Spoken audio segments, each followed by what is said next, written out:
Hola hermanos, vamos a comenzar entonces a ver la segunda parte del reinado meditorial de Cristo en general y vamos a hacer un repaso general ahora de lo que ya hemos tratado en el anterior video. Si no has visto el anterior video, puedes venir a hacer clic aquí y ver el primer video, te lo recomiendo, aunque ahora voy a repasar las partes principales de lo que hemos tratado entonces. Lo que hemos tratado entonces fue las fuentes que la escritura nos da como prueba sobre el gobierno meditorial de Cristo, sobre lo que está fundado esta doctrina. Es decir, las escrituras nos muestran en primer lugar aquellas figuras que mostraban a Cristo como rey. En primer lugar habíamos tratado en el primer video a Melquisedec, a Moisés, a David y a Salomón, estas figuras que representaban al reinado que tomaría Cristo en su primer venida, es decir, después de su resurrección, que Jesús dice: ahora me es dado todo poder en el cielo y en la tierra. Habíamos hablado que ese ahora marcaba no su gobierno general, que es coigual con el Padre y el Espíritu por ser Dios, sino que en el carácter de Dios hombre, Cristo ahora toma el reinado como Dios hombre, este reinado mediador en favor de los suyos especialmente. Así que la primera era las figuras que representan a Cristo, que enfocan a Cristo como rey. La segunda eran las profecías. Todas las profecías desde Génesis 3:15 indicaban a aquel rey que gobernaría eternamente y para siempre.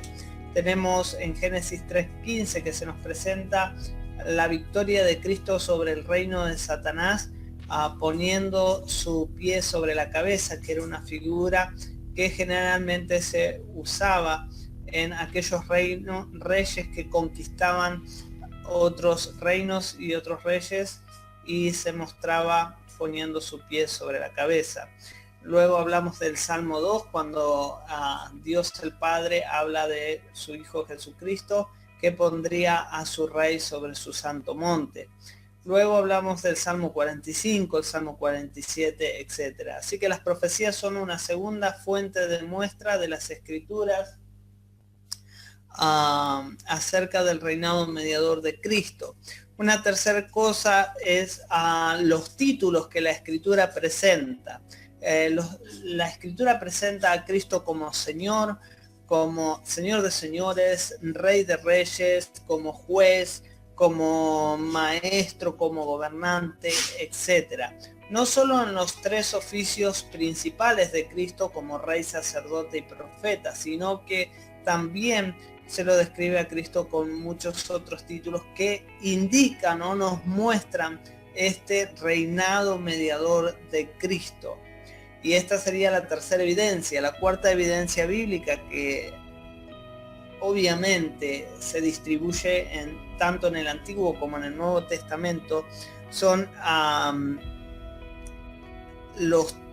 no solo los títulos, sino los apéndices que se muestran junto con Cristo. Es decir, Cristo tiene un reino, tiene una corona, tiene un cetro, tiene un séquito, etcétera, etcétera. Todas estas figuras que nos muestran y nos indican a Cristo como el rey mediador.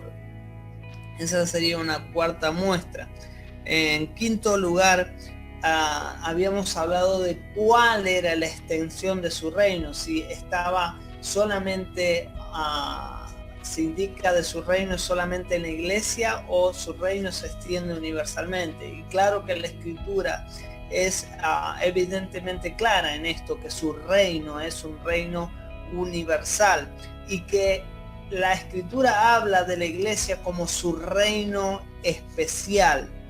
Pero cuando leemos Mateo 28:18 vemos que ahora toda autoridad le ha sido dada a Cristo en el cielo y en la tierra, así que se extiende su reino universalmente. Él reina de forma mediadora sobre toda la tierra, sobre los cielos y sobre la tierra, sobre toda la creación. Ahora todas las cosas están sujetas a Cristo como Rey mediador. Entonces, lo que ahora deberíamos seguir sería preguntando cuál es la verdadera naturaleza del reino mediatorial de Cristo. La verdadera naturaleza del reino mediatorial de Cristo es que su reino es espiritual. ¿Y cuál es la definición correcta de su reino o de su espiritualidad? Debemos entender que es un reino que no está diseñado únicamente para promover los intereses corporales o temporales del hombre, pero sobre todo, sin dejar eso a un lado, pero sobre todo de los mejores intereses de su naturaleza inmortal.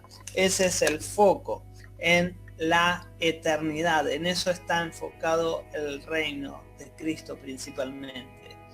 ¿En qué sentido es espiritual? En esto, en su origen. En su origen, su reino es espiritual, porque originalmente es de donde proviene. Su reino no es absolutamente terrenal, es espiritual.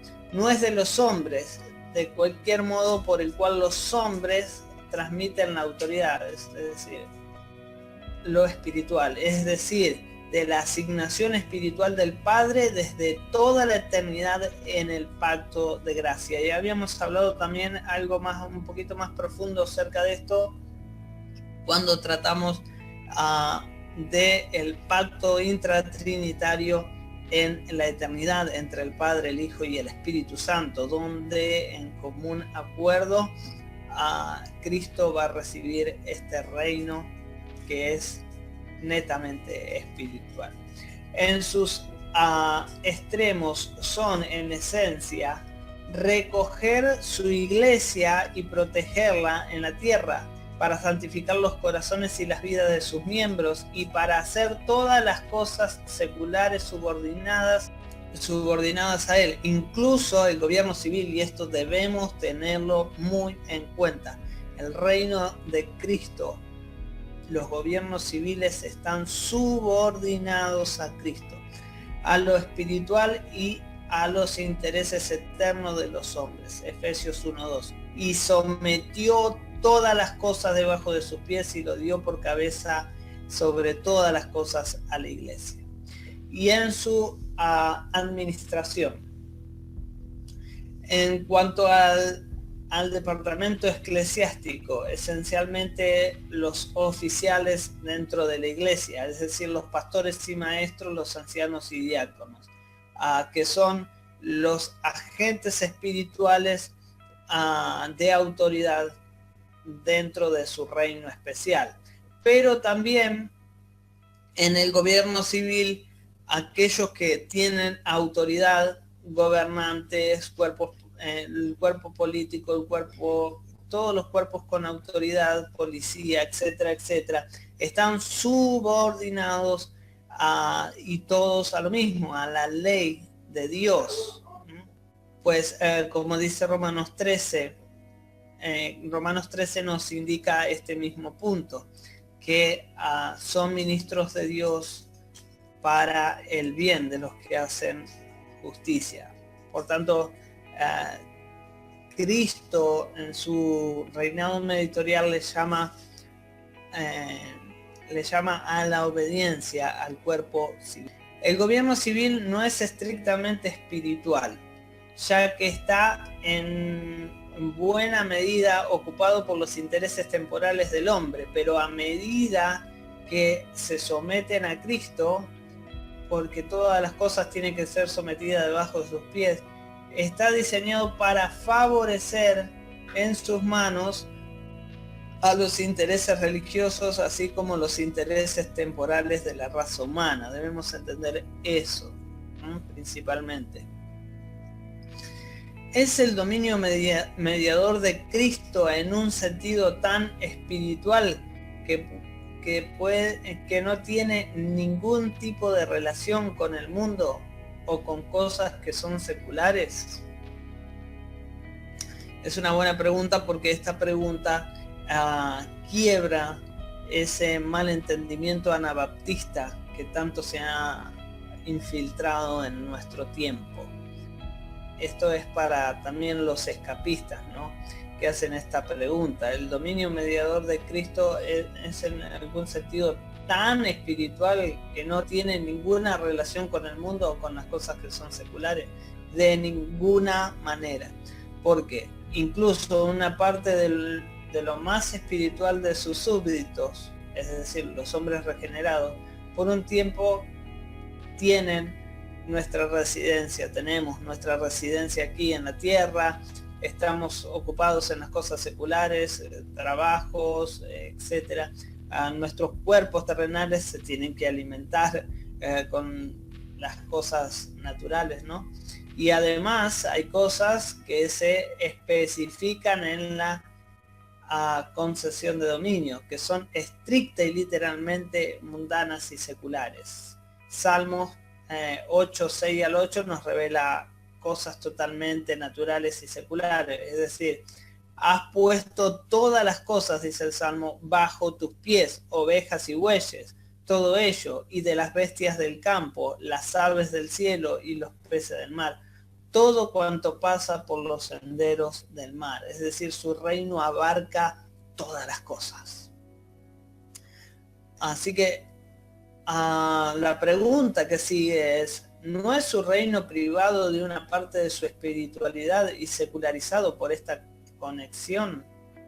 ¿No se seculariza el reino de Dios por tener una conexión con las cosas del mundo? No, en absoluto, ¿no? Porque todo lo que está conectado con el reino de Cristo, sin embargo, carnal en su naturaleza, es decir, en su infinita sabiduría y por su poder omnipotente, de alguna manera u otra, dicta subordinados a los objetos espirituales. Efesios 1:22. Y lo dio por cabeza sobre todas las cosas a la iglesia. Todas las cosas están subordinadas al reino divino de Cristo, al reino mediatorial de Cristo. ¿No dijo Cristo mismo en Juan 18:36? Y esta es una objeción muy común, vamos a prestar atención a esto. Dijo Cristo mismo en Juan 18:36, mi reino no es de este mundo, declinando toda conexión entre su reino y las cosas seculares. Esta es una objeción común, ¿verdad? Pero de ninguna manera. ¿Por qué? Su reino es de este mundo. ¿Por qué podemos afirmar esto? Porque Mateo 28:18 que dice, todo el poder de la tierra me es dado, es decir, su iglesia, su peculiar reino es en este mundo. ¿Dónde está la iglesia? En este mundo. El mundo mismo es una parte de su reino. Efesios 1:20 al 21. Y sentándole a su diestra muy por encima de todo nombre que se nombra, ¿dónde? En este mundo. Es decir, que Cristo se ha sentado a la diestra de Dios Padre en su trono y tiene un nombre que es sobre todo nombre que se nombra. ¿En dónde? En este mundo. También en su origen. Debemos entender el origen. Como se indica más arriba, no es de este mundo. ¿Qué es lo que no es de este mundo? El origen, de dónde proviene su reino. El reino de Cristo proviene del Padre, proviene del cielo. Este mismo Cristo afirma en el texto en disputa, pero ahora mi reino no es de aquí. Los hombres no confieren autoridad sobre él. Es decir, los hombres no tienen autoridad sobre él. ¿Significa que Cristo no ha de reinar sobre la tierra, sentados en un trono visible como reyes terrenales? La defensa de su reino por armamentos. Entiéndase esto bien claro. Es decir, Cristo no se va a sentar en un reino acá en la tierra, no va a tener defensores acá en la tierra, en el sentido como un rey cualquiera. De otra manera, 1000 servidores pelearían por mí, es lo que dice Cristo, ¿no? Sus leyes no son de este mundo, son del cielo. Sus leyes, sus poderes son todos divinos. No es de este mundo en cuanto a su benigna influencia moral sobre la sociedad.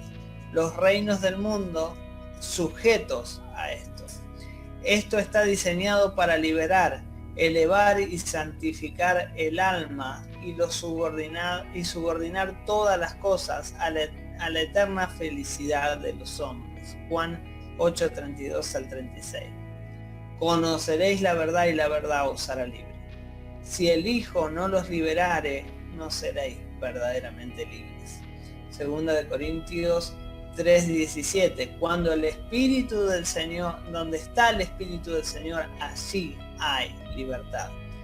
No es de este mundo, ya que está diseñado para derribar todos los reinos de este mundo y ponerlos bajo el dominio de sus santos, que se puede estar al servicio de los intereses espirituales de los hombres. Daniel 2:44. Y en los días de estos reinos, el Dios del cielo levantará un reino que no será jamás destruido, dice Daniel, pero el cual desmenuzará y consumirá a todos estos reinos. Daniel 7:27. Y que el reino y el dominio y la majestad de los reinos debajo de todo el cielo sea dado al pueblo de los santos del Altísimo. La doctrina de la espiritualidad absoluta del reino de Cristo, los cristianos negarían el derecho de tener cualquier propiedad mundana particular en cualquier empresa o de asumir cualquier conexión política a lo secular, porque Cristo dice de ellos, usando exactamente la misma fraseología, que no sois de este mundo. Ahora, tal interpretación es manifiestamente contradictorio a la Escritura y el sentido común. En este caso se deduce que también lo es el otro. Es sencillo, si nosotros ponemos todo absolutamente al sentido espiritual, tendríamos que ser escapistas, no podríamos tener una vivienda aquí en la tierra, no tendríamos que tener trabajos aquí en la tierra, no, porque Cristo dice que no somos de este mundo. Entonces, literalmente Dios tendría que salvarnos y automáticamente llevarnos al cielo para no pertenecer a este mundo. Pero vemos que esto es contrario a lo que dice la Escritura. El que no trabaja, que tampoco coma, ¿no? Y también a la lucha de Pablo y las iglesias colaborando para el sostenimiento de las otras iglesias, ¿no? Entonces vemos que sería contradictorio hacerlo netamente espiritual. La siguiente y última pregunta sería si algunas otras denominaciones, aparte de la Iglesia Presbiteriana Reformada, sostiene esta doctrina del dominio mediador de Cristo. Y podemos decir que sí, que algunos otros sostienen la teoría, pero que lo niegan en la práctica. Ellos hacen una confesión superficial de esto, pero no avanzan el reino en esta doctrina que es esencialmente y principalmente necesaria. Ahora lo estamos tocando en una forma, estamos tocándolo en forma general. Ahora lo próximo que vamos a hacer es vamos a tratar el dominio mediador en forma específica. Estos son las fuentes de prueba principales sobre el reinado mediador de Cristo. Pero luego vamos a tratar de cómo las aplicaciones prácticas de esta teología nos lleva a luchar y avanzar el reino de Cristo más profundamente. Así que hasta aquí la segunda parte. Esperamos poder proseguir con estos estudios y tocar las partes más esenciales de esta doctrina. Esta es la parte, como hemos dicho, el dominio mediador de Cristo en general. Después vamos a tratar la parte más específica en el siguiente video. Vamos hasta aquí. Muchísimas gracias, hermanos. La gracia del Señor sea con ustedes.